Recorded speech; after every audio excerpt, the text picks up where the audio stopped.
Charlotte Brontë as Jane Eyre.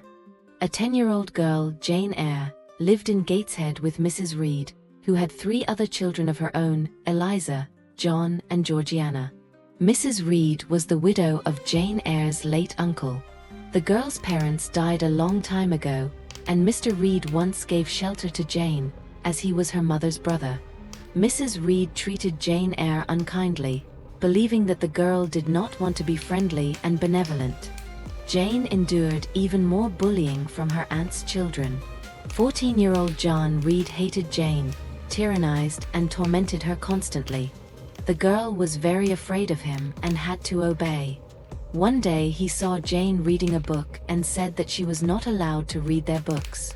John pushed it and then hit it with a heavy volume. Jane hit the doorframe and smashed her head, blood flowing from the wound. She dared to call John disgusting and cruel. The children began to fight. Eliza and Georgiana called for their mother, and Bessie, nurse, and Abbott, the maid, came running. Enraged, Mrs. Reed ordered the girl to be taken to the Red Room and locked there. Bessie and Abbott scolded Jane and locked her in the Red Room where Uncle Reed had died 9 years earlier. The girl sat there and thought of the frequent reproaches that she lived on merciful bread, that she was no equal to Eliza, Georgiana, and Mr. John. The girl knew she should be pretending to be carefree, gifted, mischievous, but she couldn't deceive herself or others. Suddenly it seemed to Jane that the ghost of her uncle might appear in the room. Seeing some light on the wall, the girl was very frightened, began to scream and pull the door with all her might. At her cry, Mrs. Reed, Bessie, and Abbott came running. The aunt ordered the girl to sit in the room for another hour. But as soon as Jane was locked up again, she lost consciousness from fright. The girl woke up in her bed. Mr. Lloyd, the apothecary, and Bessie, the nurse, were nearby. Now Jane was treated kindly and calmly. The next day the pharmacist came again. Left alone with him, Jane told her that she had been locked in a room where a ghost lived, that she had no parents or siblings, that John Reed had knocked her down, that even the maids told her that she had fewer rights than they did. After that, Mr. Lloyd spoke to Mrs. Reed and advised her to send the girl to school. From the conversations of the maid and the nurse, Jane learned that her father was a poor pastor, and that her mother had married him against the wishes of her family. Old Mr. Reed had disinherited her. A year after the wedding, Jane's father fell ill with typhus, and her mother became infected from her father and died a month after him. After that, little Jane was taken in by Mr. Reed. Before he died, he made his wife promise that she would always take care of Jane. Jane recovered and really wanted to go to school. Mrs. Reed separated the girl from her children, and when some conflict arose between Jane and John, the aunt shook the girl by the shoulders and slapped her cheeks several times. Christmas and New Year's Eve were celebrated in Gateshead, but Jane did not take part in the festivities. Sometimes Bessie came to see her and was very gentle. One day in January, a man came to my aunt. Jane was also called into the drawing room. The man's name was Mr. Brocklehurst, and he was the trustee of the school where her aunt wanted to enroll Jane. After talking to Mrs. Reed, Mr. Brocklehurst thought Jane rebellious and deceitful, so he treated the girl coldly and frightened her with hell. When the man left, Jane dared to tell her aunt that she was not hypocritical. The girl said that she always told the truth, that she could not lie, that she loved her aunt. Jane promised that she would tell everyone how her aunt treated her unfairly and cruelly. Mrs. Reed looked frightened, and for Jane it was the first victory she had won. The girl was sent to school, which was 50 miles away, alone. Her aunt made sure that Jane did not return to Gateshead even on vacation. The road seemed long to the girl. The first person who met her outside the gates of the Lowood School was Miss Miller, the junior teacher. Girls from 9 to 20 years old lived in the school. There were no more than 80 of them. They were all dressed in the same clumsy brown dresses and long linen aprons. The whole day passed according to the schedule. The girls prayed a lot and read the Bible.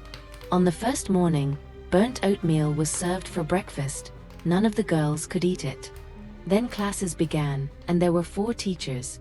Miss Smith taught how to cut and sew, Miss Scatcherd taught history and grammar, and was very hot-tempered. Madame Pierrot was a native of France and taught French. Miss Temple was very kind and very intelligent, she was the headmistress.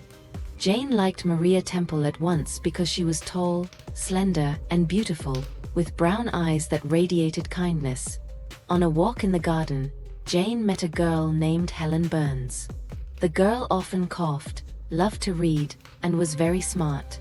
She explained to Jane that the Lowood Orphanage is a haven for poor orphans who live on donations from the rich. Naomi Brocklehurst has recently built a new part of the school, and her priest son, Mr. Brocklehurst, is now in charge of everything here, and Miss Temple has to account to him for all her actions. Every day Jane noticed the shortcomings of the school. It was cold everywhere, food was scarce, and food was often spoiled. Helen Burns had a personal enemy in the person of Miss Scatcherd, who constantly reprimanded the girl, beat her, and ridiculed her in front of everyone.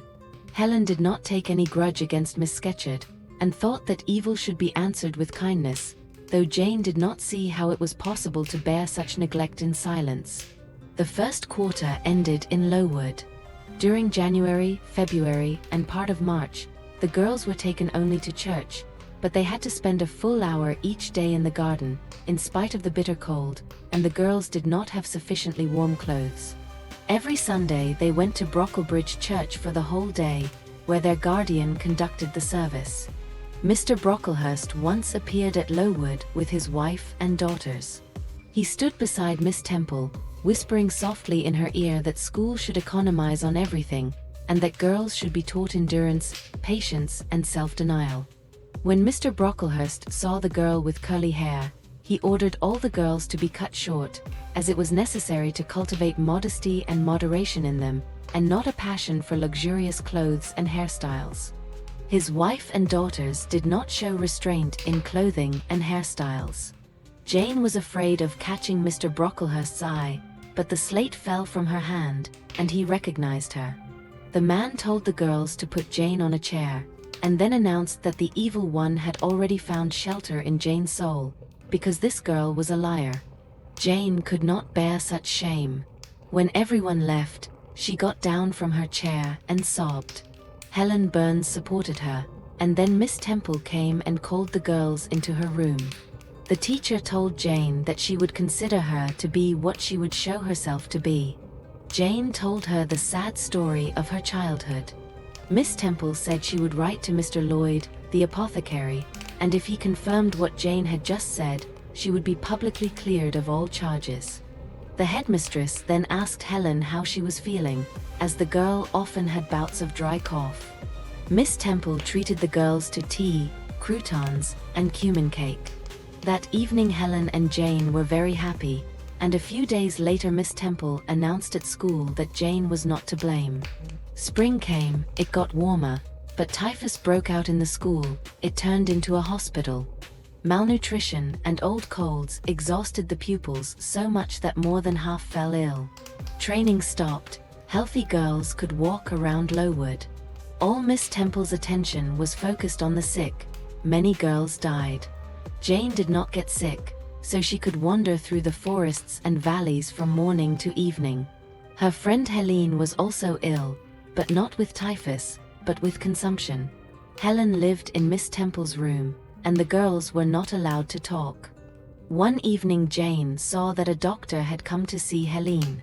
The caretaker told the girl that Helene was very ill. At night, Jane sneaked into Miss Temple's room and talked to a friend.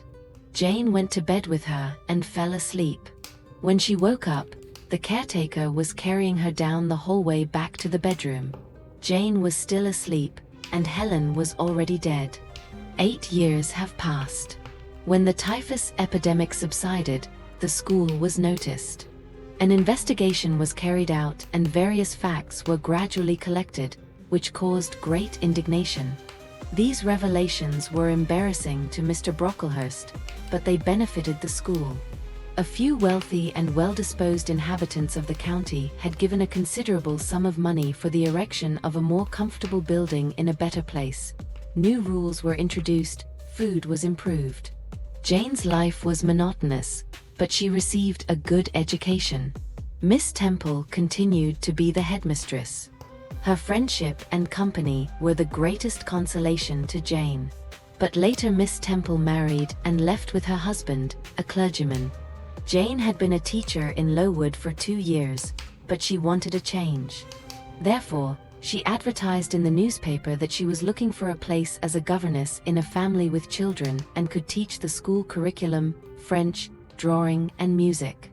A week later, Jane received a letter in which she was offered a position as a teacher for a 9-year-old girl.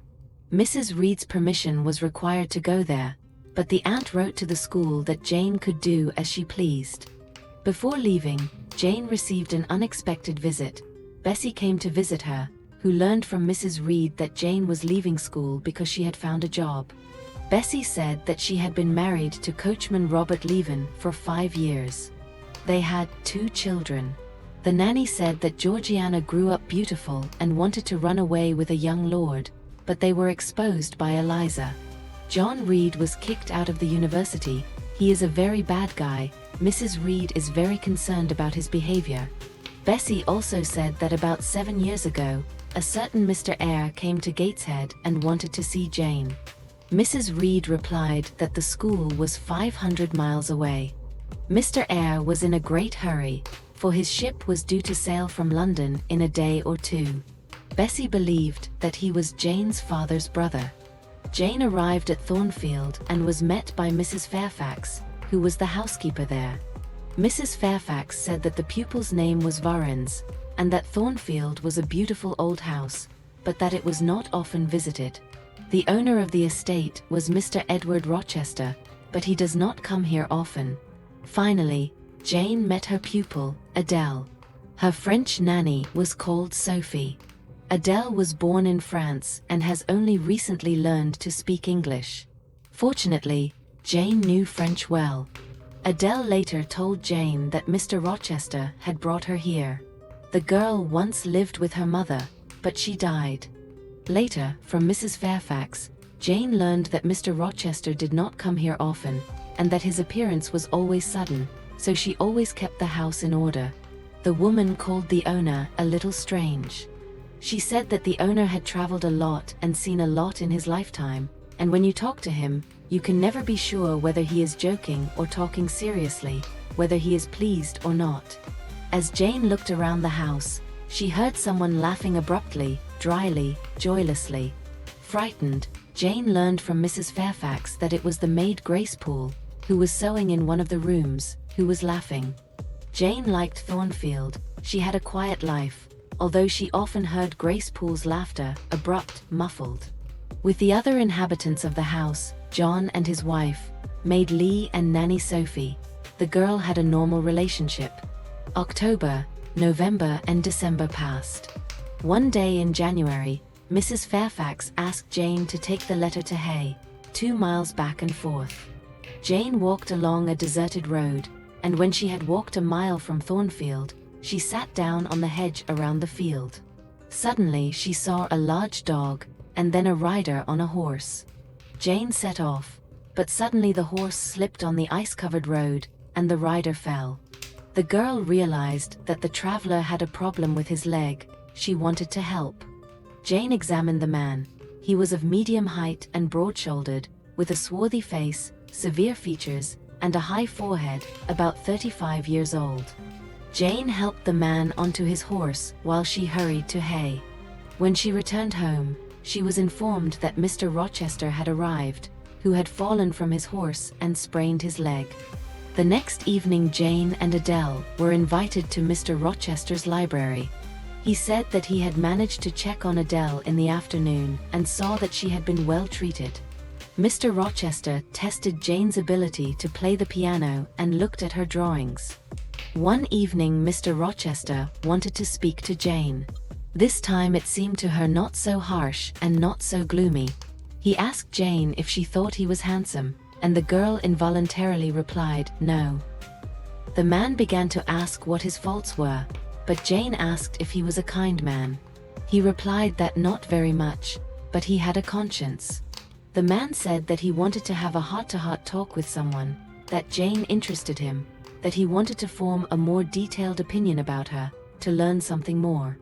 That evening Mr. Rochester said that when he was 20 years old he had gone astray, that Adele's mother had once lured gold out of his pockets, and that now he was taking care of Adele because he wanted to atone for many sins.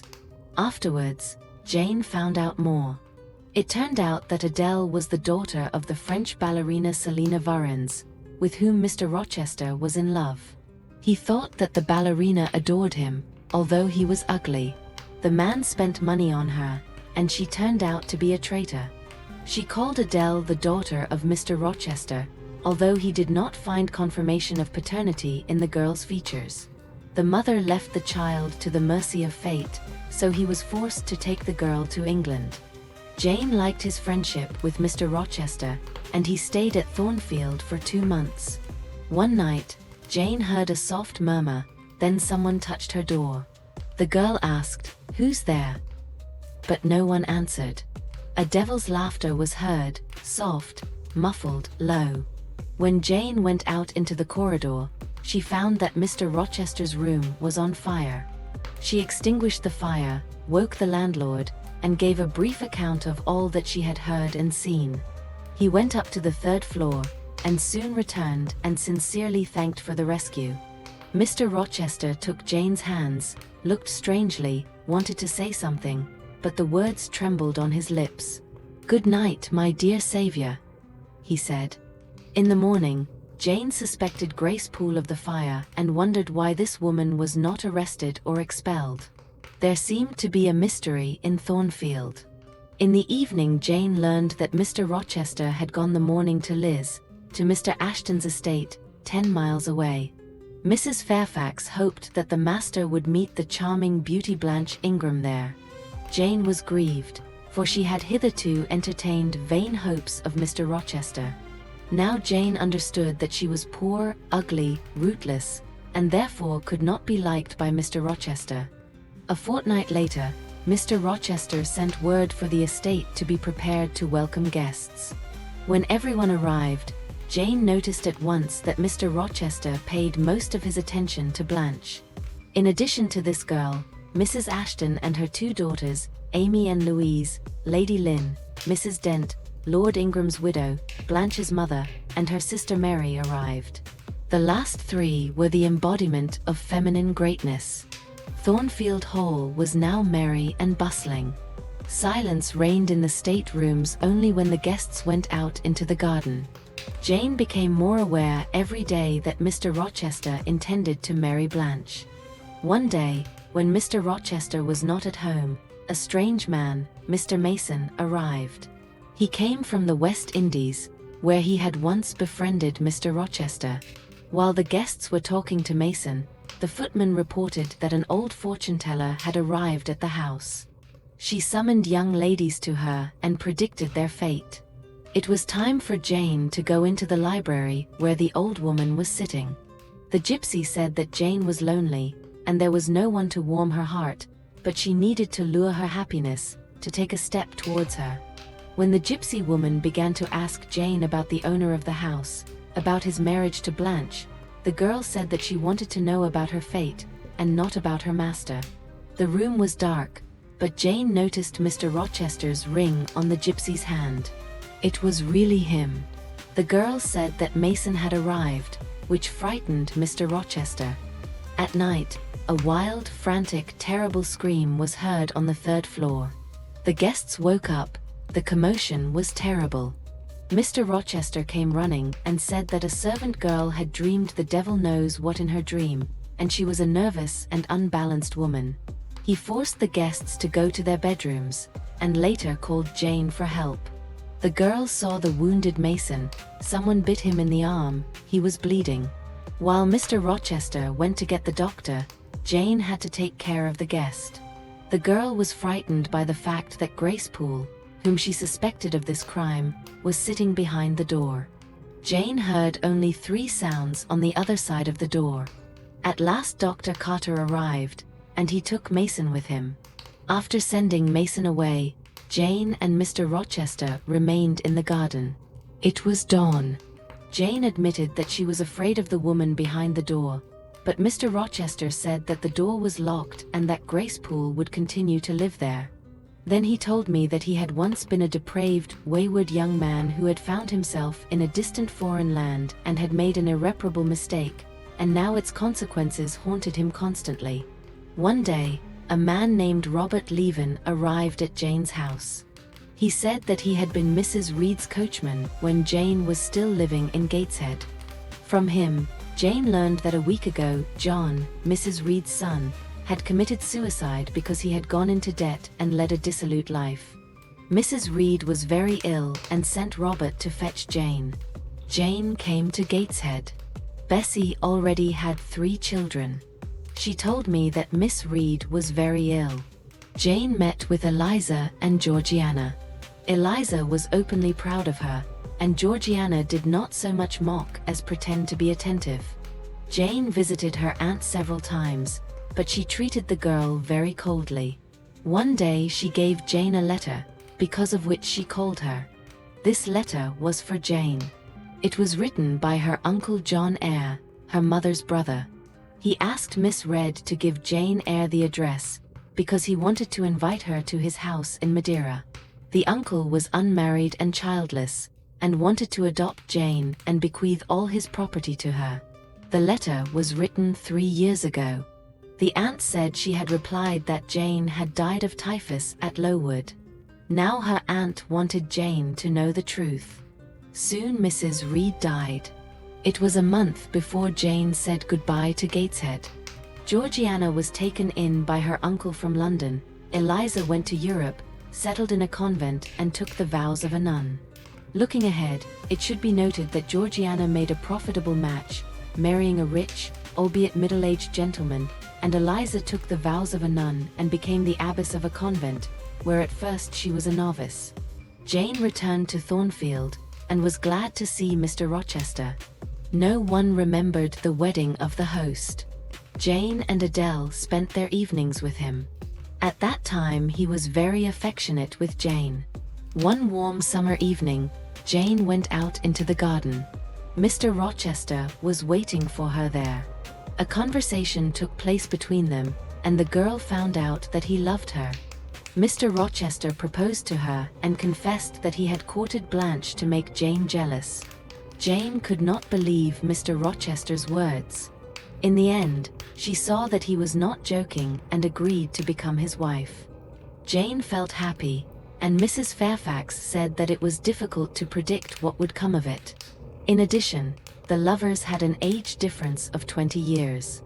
The wedding day was approaching. In the closet hung a silver pearl wedding dress and a light veil, a gift from Mr. Rochester. One day the owner was summoned on business to a small estate 30 miles away. He was away from home all night and the next day. In the evening Jane rushed into the field and saw Mr. Rochester coming home. It was just the night before the wedding. Mr. Rochester noticed that Jane was worried and asked her to share what was troubling her. Then she said that at night she heard some terrible howling. When she fell asleep, she dreamed of something terrible. When she woke up, she saw a terrible woman in her room, who was looking at her wedding dress. The woman was tall and plump, with thick and long black braids falling over her back. She took a veil from the hanger, threw it over her head, turned to the mirror, and then tore it in half, threw it on the floor, and trampled it under her feet. Seeing that it was already dawn, she took a candle and went to the door. At Jane's bedside, the monster stopped and held the candle to her face. Then Jane lost consciousness. Mr. Rochester suggested that it might have been a dream, but Jane insisted that the veil had indeed been torn on the floor in the morning. Mr. Rochester shuddered, trembled, and embraced Jane tightly. In the morning Jane, in her wedding dress, and Mr. Rochester went to a nearby church. The wedding was supposed to be modest, only they and the priest. When the ceremony began, 2 men entered the church. They stopped the wedding, claiming that Mr. Rochester was already married. One of the men was Briggs, a lawyer from London. He read out a document stating that Edward Fairfax Rochester had married Bette Antoinette Mason 15 years earlier. Another stranger turned out to be Mason himself. He said that his sister lived in Thornfield Hall. The priest confessed that he had lived all his life in these parts, and had never heard of Mrs. Rochester of Thornfield Hall. Mr. Rochester then admitted that he was married in a certain way, and that his so-called wife was still alive. She is a mysterious madwoman who is kept in Thornfield Hall under 3 locks. She is cared for by Mrs. Poole. Mr. Rochester, holding Jane's hand, led her to the 3rd floor of the estate. The lawyer and Mason went with them. In the windowless secret room, everyone saw Grace Poole cooking a meal, and in the farthest corner of the room, a creature was darting back and forth. It moved on all 4s, growling and snorting like some amazing wild animal. It was Mr. Rochester's wife. When everyone left the room, the lawyer assured Jane that she was not to blame. Her uncle would be glad to hear about it, if he was still alive, when Mr. Mason returned to Madeira. It turned out that Mr. Mason knew Uncle Jane. When my uncle received a letter from Jane announcing his marriage to Mr. Rochester, Mr. Mason came to see him. Mr. Eyre told of the news, and then learned that Mr. Rochester was already married. The lawyer also said that the uncle was very ill, so he could not immediately go to England himself to warn the girl against the trap. The lawyer advised Jane to remain in England until she received news from or about Mr. Eyre. Jane ran to her room and bolted the door. She knew she had to leave Thornfield at once. Mr. Rochester waited for her for a long time at the door of the room. He and Jane had a long conversation in which he explained everything. He said that his father was a greedy miser and decided not to divide his estate among his sons. Therefore, everything had to go to Roland. But the father did not want his second son to become a beggar, and therefore decided to marry him profitably. Mr. Mason, a planter and merchant from the West Indies, was an old acquaintance of his. The father learned that Mr. Mason had a son and a daughter, and that he would give £30,000 for his daughter. When Edward graduated from college, he was sent to Jamaica to marry a girl who had already been betrothed. His father had told him nothing about her money, except that she was the pride and ornament of Spanish Town. The wedding took place, the newlyweds lived for 4 years, but Bertha Mason was a shameless, dissolute woman, and worst of all, she went crazy, like her mother and other relatives. In the meantime, Roland died, and 4 years later his father died. Now Edward was rich, but he could not get rid of his wife, although the doctors declared her insane. Then Mr. Rochester secretly brought her to Thornfield. Acquaintances in England knew nothing about his marriage. He hired Grace Poole to take care of Bertha, but sometimes the madwoman managed to escape. Having arranged for Bertha, Mr. Rochester traveled around Europe, wandering around the world for 10 years. He found himself a mistress, Selina Varens, then he had an Italian Giacinta and a German Clara. Now he repented that he had led such an unworthy life. Mr. Rochester offered Jane to stay with him, but she did not want to be his mistress. Before dawn, she secretly left the estate. Jane faced poverty and hunger because she had no money and lost her belongings. The girl wandered around an unknown village and was very hungry. She had to beg for bread from people, and she slept in the open air.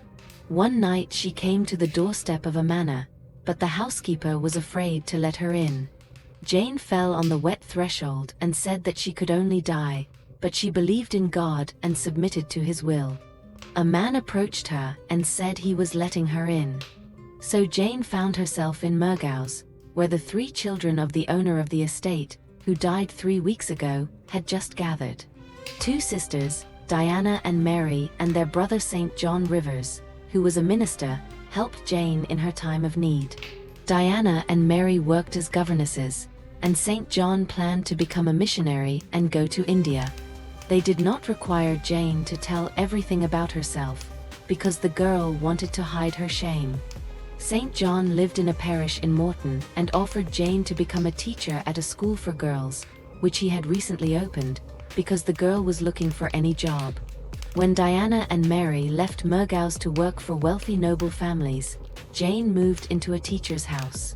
The girl realized that the position was modest, and most of the students could not read and write. St. John supported Jane in every possible way. He was in love with the daughter of a local rich man, Miss Oliver. It was this girl who financially helped to open a school for girls. Rosamund Oliver sometimes visited Jane at school, and usually appeared at the hour when Mr. Rivers gave his catechism lessons. She also liked the young priest, but he was too devoted to the faith and believed that a girl would not make a good wife for a missionary. Jane was good at drawing, and one day she began to paint a portrait of Miss Oliver. St. John saw him and was amazed. But still he believed that his feelings were only carnal passions, and not mental anguish, which were as strong as a rock in him. He took another look at the portrait and covered it with a sheet of thin paper, on which Jane usually put her hand when drawing, so as not to stain the cardboard. Suddenly St. John saw something on the sheet and quickly tore off a narrow strip from the edge and hid it in his glove. Hurriedly nodding good night, he left. Jane did not understand anything and soon forgot about this strange moment. The next day St. John came again and behaved strangely. He later explained that he had seen Jane's signature on the sheet and now knew her whole story. Until now, Jane had claimed that her last name was Oliver, but she had unconsciously signed the sheet Jane Eyre. St. John knew about her childhood, Mrs. Reed, Lowood School, her work at Thornfield, and her failed attempt to marry Mr. Rochester. All this he learned from Mr. Briggs, who was looking for Jane, for Mr. Eyre, her uncle, who lived on the island of Madeira, had died. He bequeathed to Jane all his money, £20,000. Jane was amazed. She asked St. John why Mr. Briggs had written about her to him. Then St. John said that his full name was St. John Eyre Rivers. His mother's name was Eyre, and she had two brothers, one a clergyman, who married Miss Jane Reed of Gateshead, and the other John Eyre, an Esq. merchant, who lived out his days on the island of Madeira. Mr. Briggs, Mr. Eyre's attorney, informed St. John, Diana, and Mary in August of that year's death, and that he had bequeathed all his property to Jane. A few weeks later he sent a second letter, saying that the heiress had disappeared somewhere, and asking if St. John and his sisters knew anything about her. Jane could not believe that her father's sister was the mother of St. John, Diana, and Mary.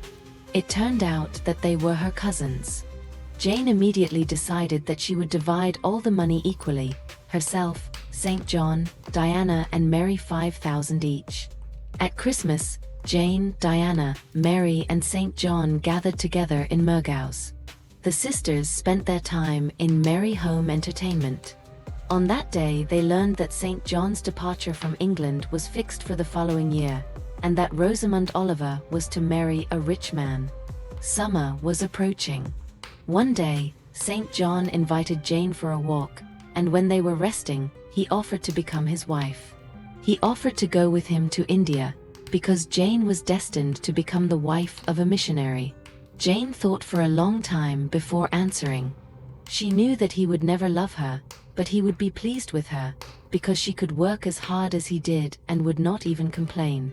The girl replied that she agreed to go if she remained free, because it was better for them not to get married.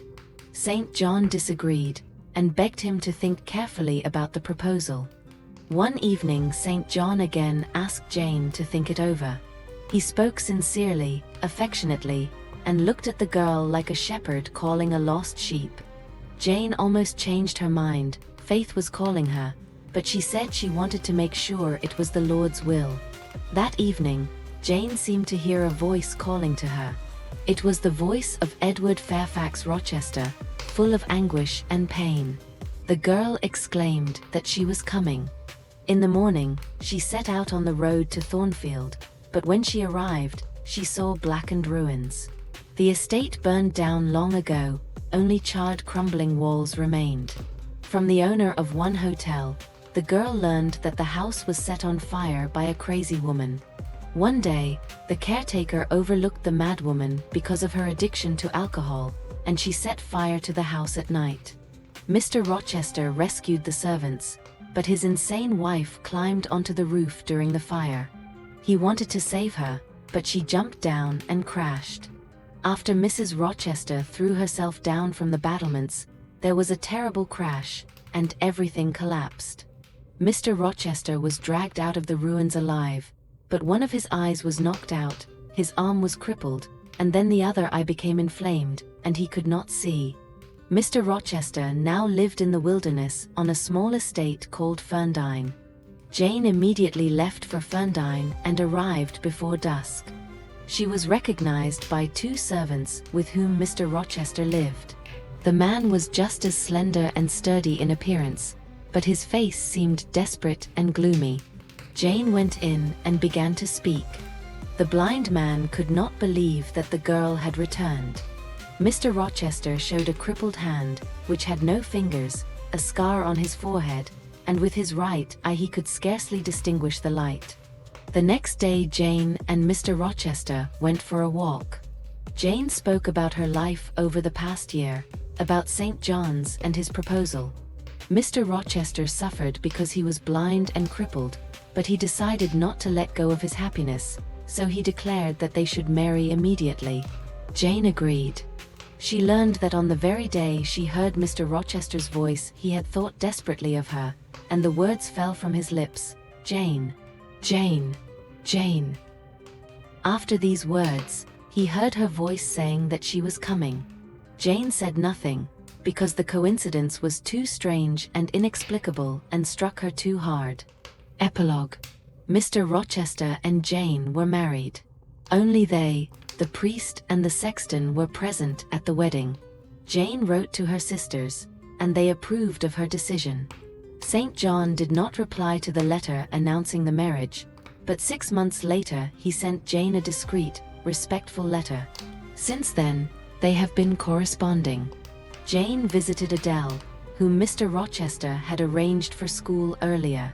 It was difficult for the girl there, so Jane found a school with more lenient rules nearby, often visited the pupil, and sometimes took her home. 10 years have passed. Jane was happy. For the first 2 years of his married life, Mr. Rochester remained blind. One morning, at the end of his 2nd year, he reported that he was beginning to see a little.